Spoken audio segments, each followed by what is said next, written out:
우리는 인생을 살아가다 보면은 내가 가고 싶은 길이 있고 또 가기 싫은데 가야 하는 길이 있을 때도 있습니다.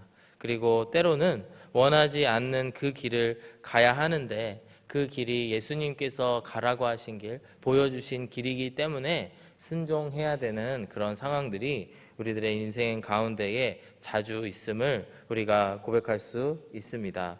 하나님에 의해서 하나님에게 등 떠 밀려서 걸어가게 되는 그 길은 생명의 길이라고 여러분 모두 믿으실 줄로 믿습니다. 그리고 그 길이 나의 생각하는 것보다 또 나의 어떠한 계획한 것보다 더 선한 길, 더 위대한 길이라고 여러분 모두 믿으실 줄로 믿습니다. 오늘의 본문을 보시게 되면은 예수님께서 제자들을 배에 태우시게 됩니다.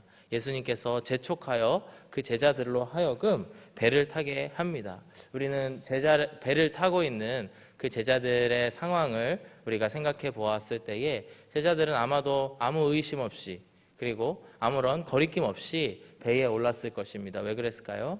예수님께서 가라고 하셨기 때문입니다.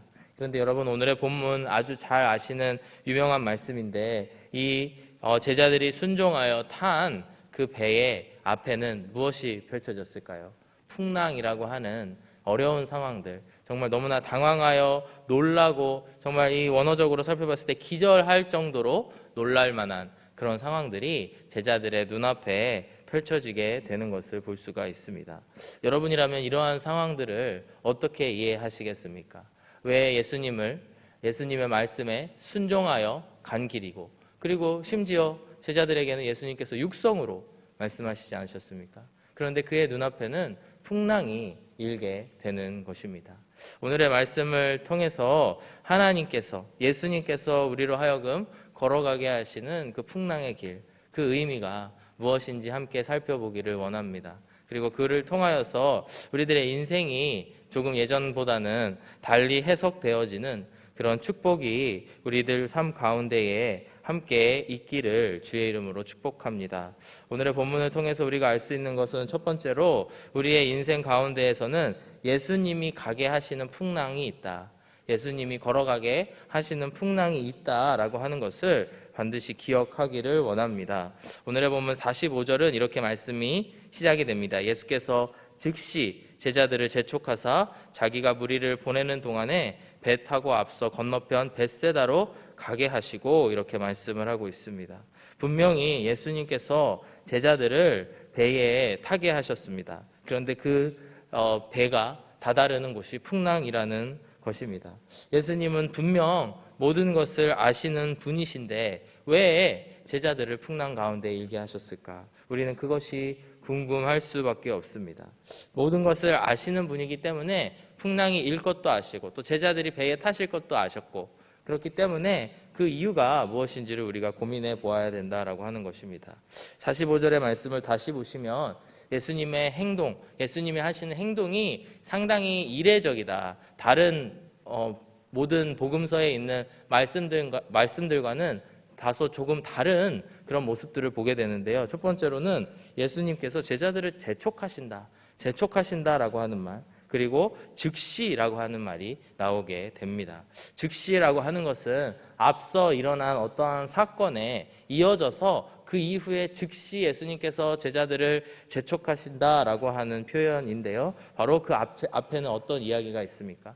바로 예수님께서 오병이어 보리떡 5개와 물고기 2마리로 수천 명을 먹이신 그 사건이 바로 눈앞에 있었다라고 하는 것이죠. 예수님께서는 그렇다면 왜 풍랑 가운데로 가게 하셨을까? 제자들로 하여금 재촉하여 급히 그 풍랑 가운데로 가게 하셨을까를 보았을 때 바로 하나님의 뜻이 아닌 그 뜻을 제자들이 생각하고 기억하고 하지 않게 하기 위해서 풍랑 가운데로 집어넣으셨다라고 하는 것을 우리가 볼 수가 있습니다. 오늘의 말씀의 이야기를 요한복음 6장에서도 기록을 하고 있습니다. 6장 15절의 말씀을 보시면은 오병이어 사건이 일어난 이후에 주변에 어떤 일들이 일어났는지를 묘사하고 있습니다. 그러므로 예수께서 그들이 와서 자기를 억지로 붙들어 임금으로 삼으려는 줄 아시고 다시 혼자 산으로 떠나 가시니라. 오병이어 사건이 있으니까 주변의 무리들이, 그 놀라운 기적들을 본 무리들이 예수님을 억지로 붙들어서 왕으로 삼으려고 했다라고 하는 말이 이렇게 나오게 됩니다. 이 가운데에서 제자들의 반응은 어땠을까요? 제자들은 예수님을 왕으로 모시려고 했을까요? 아니면은 예수님의 때는 아직 오지 않았습니다. 우리 예수님은 십자가에 못 박혀 죽으실 것입니다. 이렇게 얘기를 했을까요? 제자들은 이때 아직 예수님께서 십자가에 달려 돌아가실 거라는 것을 믿지도 않았고 알지도 못하는 그런 상황이었습니다. 당연히 제자들은 이 무리들과 함께 어울려서 그들에게 선동되어서 예수님을 임금으로 삼으려고 하지 않았을까, 우리가 생각해 볼 수가 있습니다. 예수님의 기적을 보고 환호하는 것이 무슨 잘못일까 생각해 봤을 때 사실 너무나 당연한 일들이 아닙니까? 우리 가운데에서도 어떠한 어려움 가운데 누군가가 재정적으로 도움을 준다거나 기도하였더니 응답을 받았거나 병이 치유된다거나 하는 일들이 일어나게 되면은 예수님을 환호하게 되고 또 예수님의 이름을 찬송하는 것이 바로 우리들의 그런 당연한 인간의 반응일 거라고 생각을 합니다. 그러나 이 자리에서 예수님께서 경계하시는 것은 바로 제자들이 하나님의 뜻이 아닌 자기들의 뜻, 자기들의 소욕을 따라가는 모습들을 경계하고 계시다라고 하는 것입니다. 요한복음 6장 26절의 말씀을 보시면 이 상황들을 예수님께서는 이렇게 설명하고 계십니다. 예수께서 대답하여 이르시되 내가 진실로 진실로 너희에게 이르노니 너희가 나를 찾는 것은 표적을 본 까닭이 아니요 떡을 먹고 배부른 까닭이로다. 오늘의 이 말씀, 무리를 예수님께서 걸어오시는 이 말씀이 요한복음에 나오는 7개의 표적 가운데 하나입니다. 표적이라고 하는 것, 이적이라고도 하는 이것은 무엇이냐면 바로 예수님께서 하나님의 아들이시고 동시에 하나님이시다라고 하는 것을 보여주기 위한 사인인 것입니다. 그런데 제자들은 무리들과 함께 바로 이러한 표적을 보고 있는 것이 아니고 그 가운데 하나님의 뜻이 무엇인지를 보고 있는 것이 아니고 바로 떡을 먹고 배부른 까닭에 예수님께 환호하고 있다라고 성경은 이야기하고 있습니다. 그렇기 때문에 우리는 모두 양 같아서 언제든지 잘못된 길을 걸어갈 수 있고요. 그것 때문에 하나님께서는 우리가 잘못된 길로 걸어가려고 할 때 하나님께서는 우리를 풍랑 가운데로 집어넣으실 수 있다. 그쪽으로 인도하실 수 있다라고 하는 것을 오늘 말씀은 이야기하고 있는 것입니다. 사랑하는 여러분, 여러분들의 인생의 눈앞에 어떠한 풍랑이 있으신가요? 여러분들에게 찾아온 그 풍랑, 그 가운데에서 분명히 그 풍랑이 예수님을 따라 걸어왔는데 생긴 풍랑일 수도 있다라고 하는 것입니다. 그런데 우리는 이 가운데에 확신을 갖고 주님을 향한 믿음을 가져야 되는 것이 바로 하나님께서는 우리가 조금이라도 잘못된 길을 가지 않게 하시기 위해서 그리고 하나님의 이 뜻을 기억하게 하시기 위해서 우리들을 풍랑 같은 상황에 집어넣으실 수 있다라고 하는 것입니다. 그렇기 때문에 예수 믿는 사람들에게 찾아오는 여러 가지 고난과 역경과 풍랑은 모두 축복이다라고 하는 말이 이 시간 우리 가운데에 기억되어져야 될 줄로 믿습니다. 때로는 원치 않는 어려움, 또 원치 않는 질병, 또 원치 않은 인간의 관계의 어려움이 내 눈앞에 펼쳐질지라도 그것이 모두 하나님께서 인도하셨고 예수님께서 한 걸음 한 걸음을 이끌어 주셨다라는 것을 오늘 이 아침에 기억하시기를 원합니다. 그렇기 때문에 우리의 눈앞의 풍랑이 눈앞을 가릴 때에라도 그 가운데에 우리가 이것은 분명히 하나님의 뜻일 거야 라고 하는 확신이 있다면 잘못된 길로 가려고 할 때 또 다른 생각을 하려고 할 때 주님께서 올바른 길로 인도해 주시기 위한 풍랑이라는 것입니다. 오늘도 하나님의 그 크신 뜻을 기억하시는 저와 여러분들이 되시기를 주의 이름으로 축복합니다. 두 번째로 오늘의 말씀을 통해서 우리가 알 수 있는 것, 예수님이 풍랑으로 가게 하시는 이유는 무엇이냐면 오직 예수님만 보게 하기 위함이라는 것을 오늘의 말씀을 통해 기억할 수 있습니다. 46절의 말씀을 보시면 제자들을 배에 태우신 이후에 예수님의 그런 행적들이 나타나게 됩니다. 무리를 작별하신 후에 기도하러 산으로 가시니라. 무리를 예수님께서 그 제자들을 배에 재촉하여 태워 보내신 이후에 예수님께서는 홀로 기도하러 산으로 가십니다. 여러분, 예수님께서 기도하러 산에 가신 이유가 무엇일까요? 잘 아시겠지만 이적을 베푼 후에 하나님의 뜻을 온전히 알기 위해 예수님께서는 산에 홀로 가셨다는 것입니다. 여러분, 마태복음 26장 38절 말씀에 보시면은 이제 겟세마네 동산에서 하시는 예수님의 기도를 우리가 볼 수가 있습니다. 이에 말씀하시되 내 마음이 매우 고민하여 죽게 되었으니 너희는 여기 머물러 나와 함께 깨어 있으라 하시고 조금 나아가서 얼굴을 땅에 대시고 엎드려 기도하여 이르시되 내 아버지여 만일 할 만하시거든 이 잔을 내게서 지나가게 하옵소서. 그러나 나의 원대로 마시옵고 아버지의 원대로 하옵소서. 이러한 예수님의 기도가 우리가 마태복음 26장의 말씀에는 나와 있습니다. 이 말씀은 이제 십자가의 순환을 고난을 겪기 전에 예수님께서 하신 기도이긴 하지만 이 가운데에서도 예수님께서는 끝없이 하나님의 뜻대로 하나님의 원대로 살아가길 원하고 또 걸어가기를 원하시는 그런 모습을 보이고 계십니다. 그리고 심지어 예수님이심에도 불구하고 나의 원대로 나의 편리대로 내가 하고 싶은 대로가 아닌 아버지 하나님이 원하시는 그 원대로 가길 원한다고 기도하고 있는 것입니다. 아마도 예수님께서는 오늘 이 상황 가운데에서도 기적을 베푸신 이후에 아버지 앞에 나아가 아버지의 원대로 아버지의 원이 무엇인지 다시 한번 여쭙고 다시 한번 기억하는 그런 시간을 가졌으리라고 믿습니다. 이와 같이 예수님께서는 먼저 기도하신 후에 제자들에게 풍랑 가운데에 가게 하셨다라고 하는 것, 이 두 가지가 동시에 일어났다는 것을 우리가 볼 수가 있습니다. 예수님이 하나님과 독대한 장소가 바로 이 산에서 하는 기도였다고 한다면 동일한 마음으로 제자들로 하여금 폭풍 가운데 풍랑 가운데로 걸어가게 하시면서 오직 하나님만을 바라보게 하는 그런 시간들을 허락하셨다라고 하는 것입니다. 47절 이후의 말씀을 보시면 이렇게 진행이 됩니다. 날이 저물고 이제 배가 바다 한가운데에 있고 예수께서는 홀로 무태 계시다가 48절의 말씀을 보시면요, 바람이 거스름으로 제자들이 힘겹게 노젓는 것을 보시고 밤 사경쯤에 바다 위에 걸어서 그들에게 오사 지나가려 하시매, 이렇게 말씀하고 있습니다.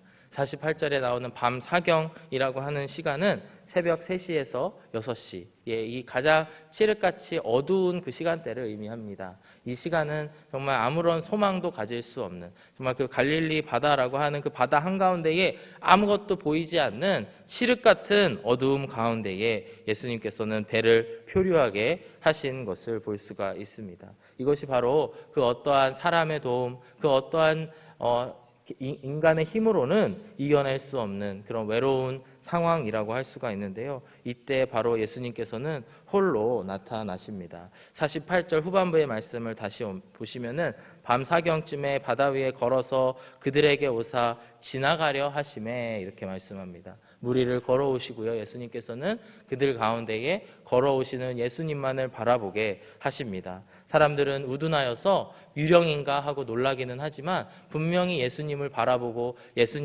저분이 예수님이신지를 보게 하시는 은혜가 이 가운데에 있다라고 하는 것입니다. 48절 후반부에 나온 지나가려 하심에라고 하는 이 단어의 뜻은, 이 말은 매우 의도가 포함되어 있는 그런 상황임을 우리가 이 뜻을 통해서, 단어들을 통해서 알 수가 있습니다. 그리하여서 이 마가복음 6장 48절 후반부의 말씀을 영어 성경은 ESV 성경은 이렇게 해석하고 있습니다. He meant to pass by them.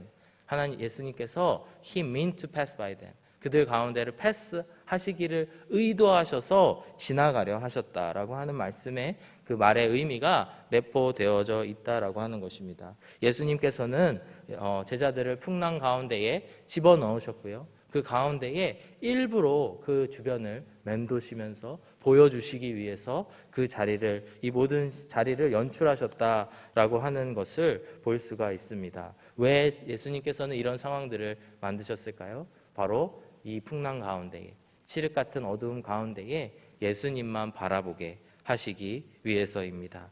그래서 우리는 히브리서 12장 2절의 말씀, 히브리서 저자가 하고 있는 이 말을 꼭 기억해야 될 줄로 믿습니다.